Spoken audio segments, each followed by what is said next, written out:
There's a belief that usually goes unspoken, but is widely assumed that Israel owes its existence to the Holocaust. And I want to dispel this belief here. The Holocaust is not a foundational event for the Jewish people or for the Jewish state. Okay? What was foundational for the Jewish people in the modern era is not the pogroms, not the Holocaust, not the Islamic expulsion of the Jews from the Middle East and North Africa. What was foundational was the two mass migrations of Jews, both of which started long before the Holocaust. Okay? The mass migration of Jews to America and the mass migration of Jews to the land of Israel. Those two migrations, both of which started in the mid and late 1800s, are what shaped the current state of the Jewish people, the current flavors of Judaism, and the current expressions of Jewish identity. And like I said, this process started long before the Holocaust, and it continues today, long after the Holocaust stopped being a formative experience for Jews living today.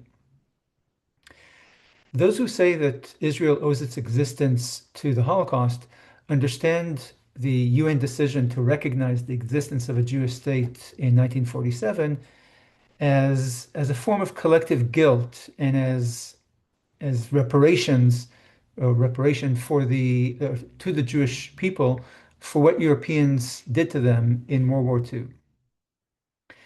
So I will point out here that A, Israel exists not because of that UN resolution. B, that UN resolution was not a product of guilt for the Holocaust and was proposed well before the Holocaust. And C, the UN didn't give just the Jews a country in that resolution. It also gave, again in quotation marks, it also gave the Arabs a country without any Arab Holocaust as a purported explanation. Okay? So the reason lies elsewhere, not in the Holocaust. So first, Israel exists not because the UN authorized its creation in 1947. Israel exists because it built an army strong enough to defeat Palestinian militias and five invading Arab armies in 1948 and 49. It's not the moral force or the legal force of a UN resolution that kept Israel in existence and kept Israelis alive. It was the Israeli armies, the Israeli army in 1948 and then in every war since then. If the Arabs could, they'd wipe Israel off the map tomorrow without any regard for the UN resolution that supported the creation of a Jewish state. Okay?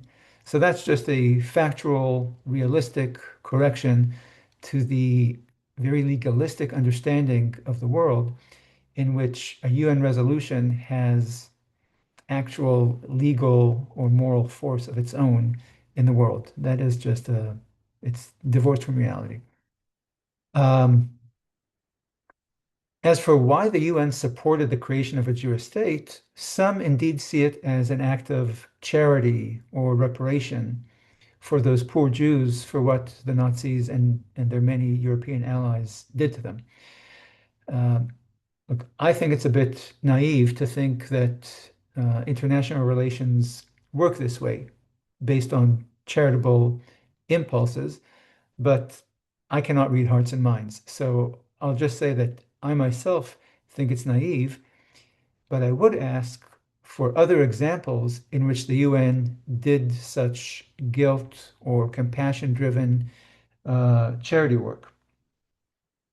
My guess is that we won't find other examples, which means that either the nations of the world are uniquely sensitive to Jewish suffering, or that this UN resolution was not guilt or compassion-driven charity work.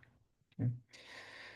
Now, one claim that bears consideration is the claim that it was not guilt for the Jews who died in the Holocaust that moved the UN, but compassion for the Jewish refugees who survived the Holocaust. That is, that the UN assessed that the Jewish state, that Israel, could help absorb a lot of the Jewish refugees after the war. The problem with this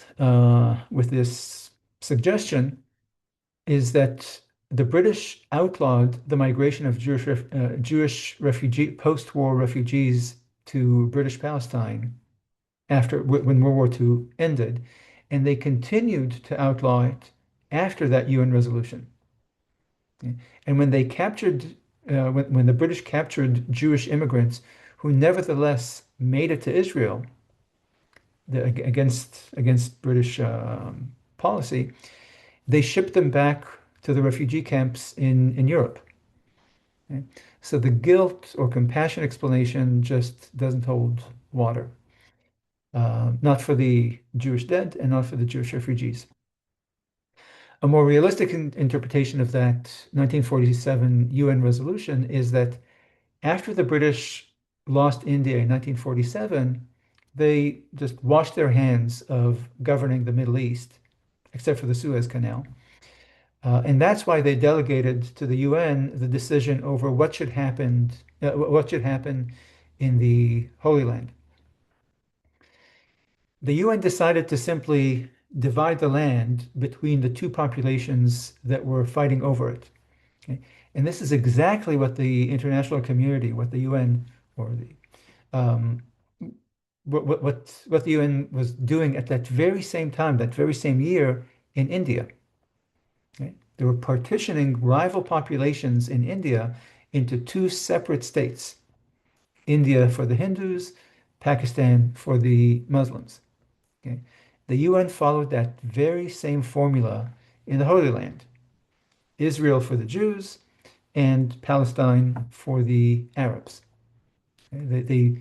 They partitioned India into two states, not because of guilt or reparations, and not for charity, um, but because it seemed like a pragmatic way to avert a massive civil war there. And the same was true in Israel. Okay? And I'll point out, just to strengthen this, that the British had proposed this same partition already in 1937, well before the Holocaust. No guilt, no reparations, just a pragmatic solution of splitting the baby in two, as the saying goes. Um, Third, when we talk about what moved the UN to to give the Jews a country, we obscure the fact that the UN also gave, again, to the degree that it has the authority or the ability to give anyone anything, the UN also gave Palestinian Arabs a country too. Okay? And it would be silly to think that the UN authorized an Arab state out of sympathy for Jewish victims of the Nazis. Okay? It indicates instead that that the UN's concern was that Jews and Arabs in the Holy Land at that time would would go to war. Okay, so their concern was for Jews and Arabs in the Holy Land, not Jews in Europe. Okay, and this is because everyone assumed correctly that once the British left, the fighting between Jews and Arabs would kick into high gear, which is exactly what did happen. Okay, and so the British and then the UN thought that they might prevent an all-out war if the Arabs agreed to a two-state solution, to a partition plan.